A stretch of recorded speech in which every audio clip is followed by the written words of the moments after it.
Faster. Faster. Play faster. Faster.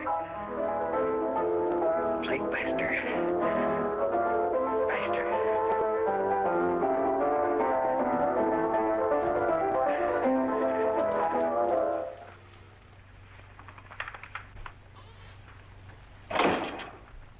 I know what you want. You want to kill me.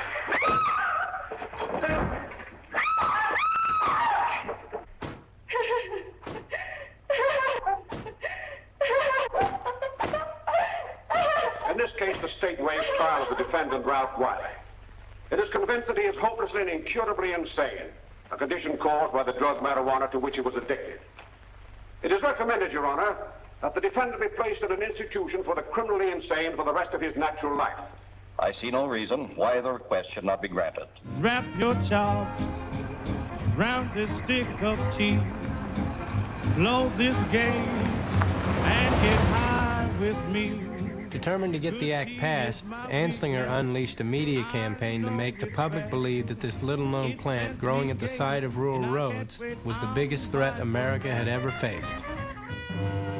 Parents, beware. Your children, homeward bound from school, are being introduced to a new danger in the form of a drugged cigarette, marijuana. The Chicago mother watching her daughter die as an indirect result of marijuana addiction told officers that at least 50 of the girl's young friends were slaves to the narcotic, continuing addiction until they deteriorate mentally, become insane, and turn to violent crime and murder.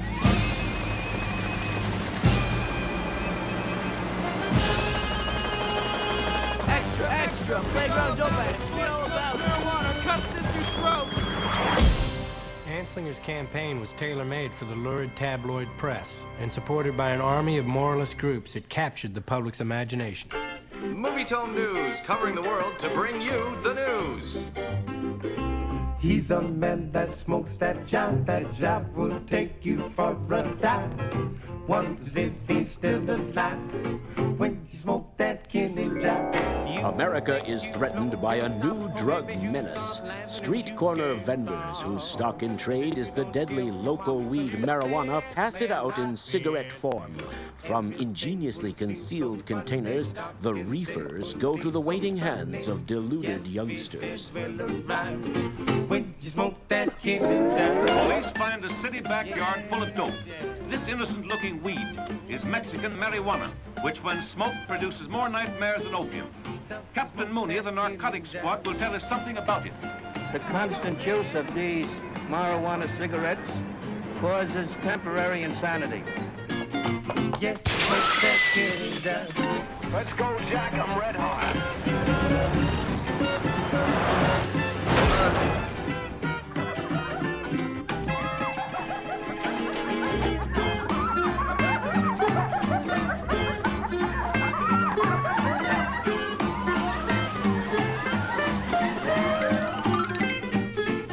Our state voted for the Uniform Narcotic Act, and so should yours. The propaganda campaign was successful beyond Anslinger's wildest dreams. One by one, state after state signed on. When you smoke that killing job. Gentlemen, take your seats. But now, frightened out of their minds, the American public demanded that the federal government pass new laws to fight marijuana. Terrified voters wanted action, and their government responded.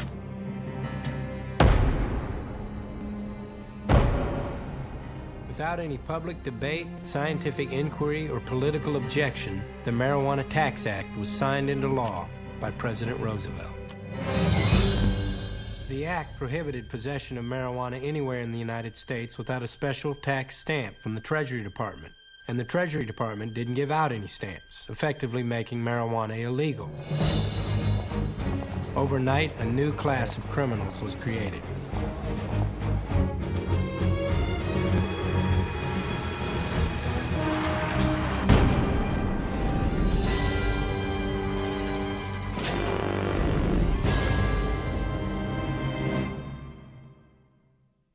To the Treasury agents of the Bureau of Narcotics comes the job of wiping out this traffic. And in 1937, we smashed 10 major narcotic rings. Only the cooperation of an awakened public will make the hell of it. The ladies crave, the country's rave, this jive, jive, jive. This modern treat makes life complete. Jive, jive, jive. All the jive is gone.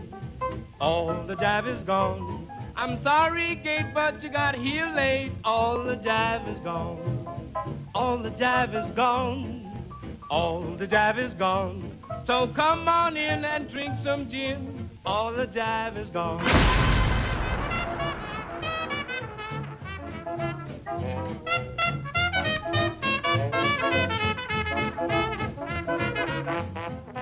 The first person to be convicted was Samuel R. Caldwell, a 58-year-old Denver man. Sentencing him to 4 years hard labor at Leavenworth, Judge J. Foster Syme said, "I consider marijuana the worst of all narcotics. Under its influence, men become beasts. In the future, I will impose the heaviest penalties. The government is going to enforce this new law to the letter." All the jive is gone.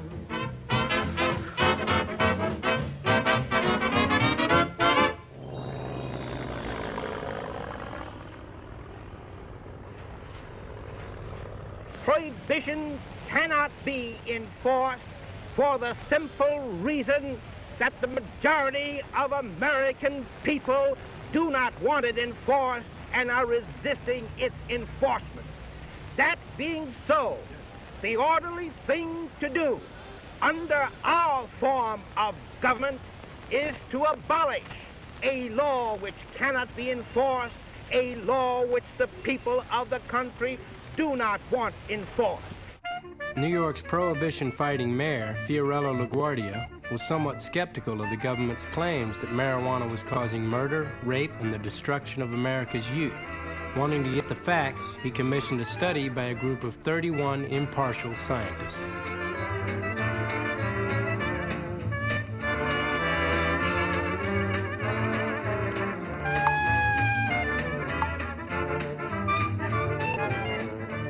After 6 years of medical and sociological research, the LaGuardia Commission found smoking marijuana did not lead to violent or antisocial behavior. Smoking marijuana did not cause uncontrollable sexual urges.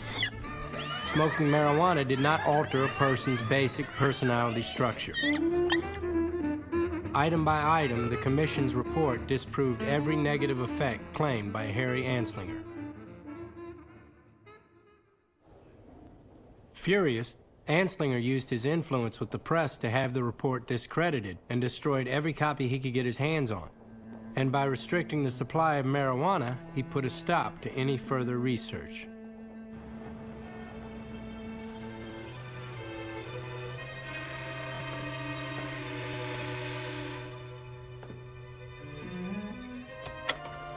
Not taking any chances, Anslinger ordered his men to dig up dirt on anyone who disagreed with him.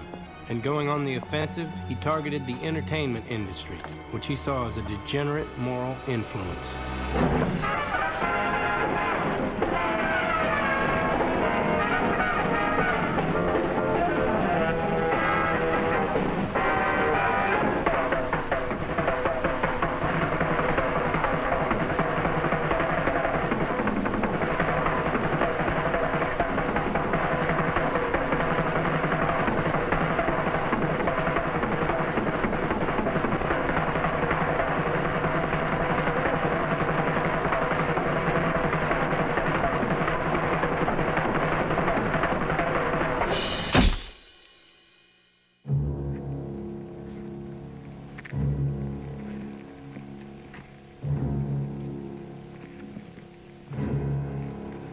I told you I'd wait until he was grown. Well, now he's growed and he gets his legacy.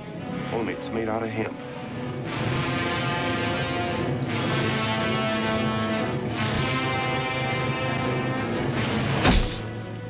Dreamed about a reaper 5 feet long. Not wanting any trouble with the government, the Hollywood studios agreed to give Anslinger personal control over all movie scripts that mentioned drugs. And movies he felt sent the wrong message were